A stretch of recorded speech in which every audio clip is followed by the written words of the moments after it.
뇌는 현실과 상상을 구분하지 않는다. 어떻게 상상만으로 몸이 변하는 것일까? 이것은 우리의 뇌가 현실과 상상을 구분하지 않기 때문이다.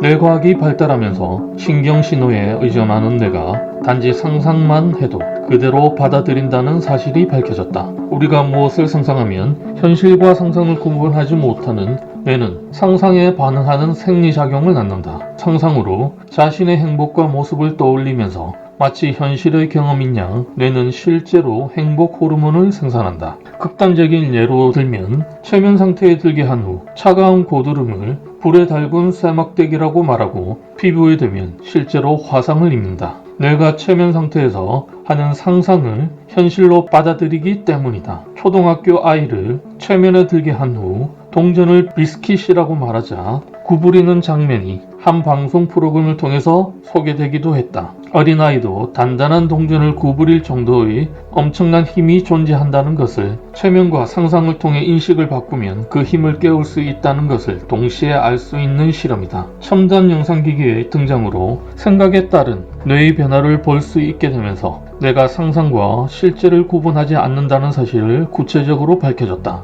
8명의 실험 참가자에게 그려진 막대의 길이를 서로 비교하라는 과제를 주고 그림을 실제 보고 있을 때와 상상할 때의 뇌의 활동을 분석했다. 그 결과 상상할 때도 뇌의 시각 피질이 활성화되어 실제 망막을 통해 들어오는 시각 정보를 처리할 때와 같은 반응을 보였다. 상상과 실제 자극이 뇌에서 동일하게 처리된다는 말이다. 한 집단은 직접 피아노를 치면서 연습을 했고 다른 집단은 그들을 관찰한 후 상상으로 피아노 연습을 하도록 했다. 피아노에서 손도 대지 않는 채 말이다. 매일 2시간씩 5일간 훈련한 두 집단의 뇌 변화를 관찰한 결과 두 집단의 신경만 변화가 거의 비슷하게 나타났다. 상상으로 피아노 연습을 해도 직접 피아노를 치는 것처럼 해당 신경회로가 활성화되어 학습이 이루어진다는 말이다.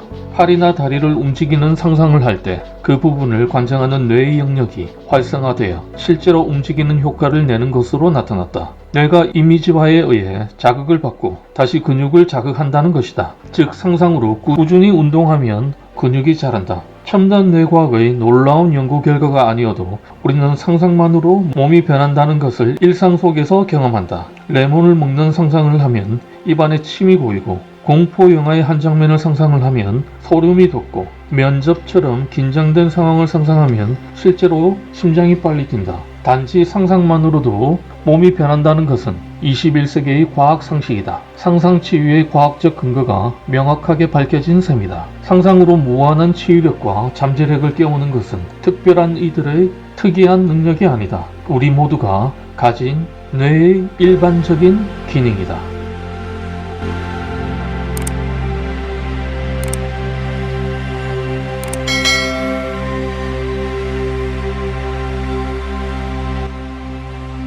휴먼 게놈 프로젝트 선진국이 공동으로 천문학적인 비용을 들여 10여 년간 연구한 끝에 인간의 유전 정보, 즉 DNA 염기 서열을 모두 알아냈습니다. 인류의 청사진인 유전자 지도를 완성한 것입니다. 유전자는 생명의 기본 설계도다. DNA 이중 나선 구조를 발견한 후 인류는 타고난 유전자에 의해서 건강과 질병, 수명, 지능 등이 정해진다고 믿어왔다. 유전자가 곧 운명이라는 왓슨의 중심 원리설이 학계를 지배했고 부모로부터 물려받은 유전적 운명은 바꿀 수 없다는 것이 20세기 대중의 상식이었다. 성장, 질병, 노화 등 생명활동의 모든 정보를 담은 DNA 부호를 완전하게 해독하면서 인류는 혁명적인 무병장수 시대가 열릴 것으로 예상했다. 난치병 치유와 수명 연장을 기대하면서 전 세계가 휴먼 게놈 프로젝트에 아낌없이 찬사를 보냈다. 하지만 그 기대는 빗나갔다. DNA 부호만으로는 할 수 있는 일이 별로 없다는 것을 알게 된 것이다. 인간 게놈의 염기 서열을 분석하면 생명 현상에 관한 모든 궁금증을 풀 수 있으리라 기대했지만 실제로 더 많은 궁금증을 낳았다라고 지적했다. 연구를 시작할 당시 과학자들은 10만 개 이상의 유전자를 발견할 것이라고 추측했다. 유전자가 하는 일은 우리 몸의 구조와 기능을 위해 필요한 단백질을 만드는 것이다. 온몸을 구성하는 세포로부터 신경화학물질, 면역체, 근육 등이 모든 단백질이다. 뼈의 주 성분도 콜라겐이라는 단백질이다. 쉽게 말해 우리 몸은 단백질 생산 공장인 셈이다. 인체에는 10만 종의 단백질이 있다. 단백질 제조에 쓰이는 조절 단백질만 몇만 종이고 계속 새롭게 발견되고 있다. 유전자 지도를 그리던 과학자들은 단백질 수만큼 유전자가 있을 것으로 기대했다. 하지만 최종 연구 결과 인간의 유전자는 미생물과 큰 차이가 없는 2만 3천 개 뿐이었다. 유전학은 대혼란에 빠졌다. 왓슨의 중심 원리 관점에서 본다면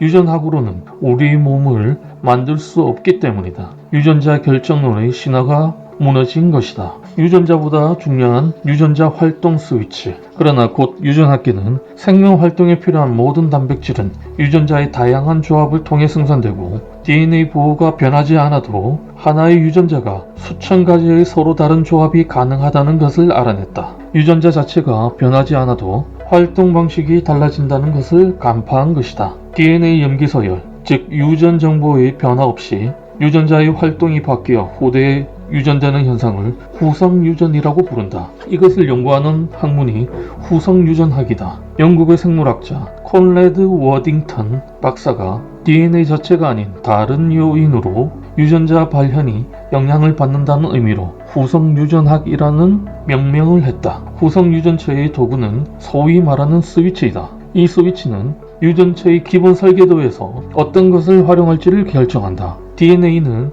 부호화된 유전 정보가 보관된 일종의 창고다. 유전자 가운데 어떤 것을 쓰고 어떤 것을 쓰지 않을지 결정하는 것이 바로 후성유전체이다. 후성유전체는 세포들이 하드웨어인 유전 부호를 적절하게 활용할 수 있도록 돕는 소프트웨어와 같다고 설명한다. 유전 자체보다 중요한 유전 활동 스위치. 이것은 어떻게 변화하는 것일까? 현재까지 알려진 대표적인 것이 유전자에 메틸기와 아세틸기가 붙으면 그 유전자가 활성화되거나 비활성화된다는 것이다. 커져야 할 유전자가 꺼지거나 꺼져야 할 유전자가 켜지는 일이 생기는 것이다. 일란성 쌍둥이의 경우를 보면 후성유전적 변화를 쉽게 이해할 수 있다. 똑같은 유전자를 타고난 일란성 쌍둥이라도 후성유전적 변화로 이런 차이를 보이는 것이다. 부모로부터 난치병 유전자를 물려받은 일란성 쌍둥이가 한 명은 발병하고 다른 한 명은 건강하게 사는 경우도 있다. 발병 관련 유전자의 스위치를 끄고 치유 관련 유전자의 스위치를 켜면 난치병 유전자를 타고났다고 해도 건강하게 산다는 말이다. 후성유전적 변화는 세대를 넘어 후손에게 유전되기도 한다. 살충제에 노출된 쥐는 4대에 걸쳐 영향을 받았다. 그 쥐에게 태어난 수컷 새끼들은 2개 유전자에서 후성유전적 변화로 높은 불임률과 정자수의 감소 현상을 보였고 4대에 걸쳐 후손의 90% 정도가 같은 현상을 보였다. 살충제에 노출된 적이 전혀 없는데도 말이다. 영양이 부족한 산모가 낳은 아이는 비만이 될 확률이 높은 것도 후성유전적 변화 때문이다. 산모가 임시 초기에 영양이 부족하면 태아의 세포는 영양을 보충받기 위해 유전자 발현을 변화시킬 수 있다.